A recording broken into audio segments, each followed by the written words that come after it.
Three Colors Blue is a 1993 film by Krzysztof Kieślowski, part of a larger trilogy, Three Colors, that was conceived to illustrate the three colors of French flag, but also the three values that unite Europe: liberty, equality and fraternity, with blue representing liberty. The films were really a success of European cinema as such, also as co-productions between many countries.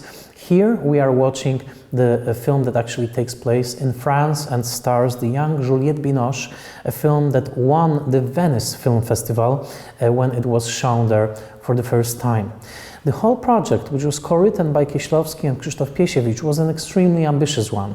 The films were produced back-to-back in a very short amount of time, and here you have a story of a young woman who loses her husband and child and who needs to find herself again as a free person, liberated, as it were, from ties of society and family, and she truly needs to think of who is she as a liberated person, tragically liberated by the circumstances of her life. The film uses Zbigniew Preissner wonderful music in a truly magnificent way.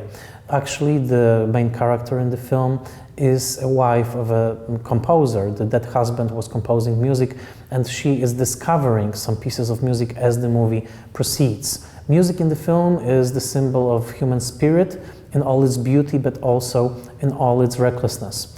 The film has an incredible visual side created by Sławomir Idziak, who worked with Kieślowski as early as 1974, shooting Underpass and later on shooting the fifth installment of Decalogue. And the whole film is bathed, as it were, in different shades of blue.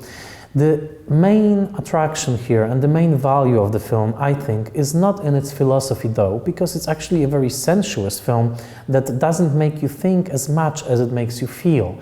The main value here is the fantastic main performance by Juliette Binoche, who, thanks to this film, became the true star of European cinema and in a way a symbol of European cinema, being directed in a film by a Polish director and in a film that embodied the values that presented this optimistic view of European unity, but also asked the question of how fragile or how tenuous this unity is. Three Colors as a whole is a remarkable film project, and Three Colors Blue is probably the most pensive, the most mournful, the calmest one, and the one that takes you closest to the experience of being in mourning, to the experience of death itself. It's a remarkable film with many standout scenes and with a fantastic main performance by Juliette Binoche, which I think stood the test of time very, very well.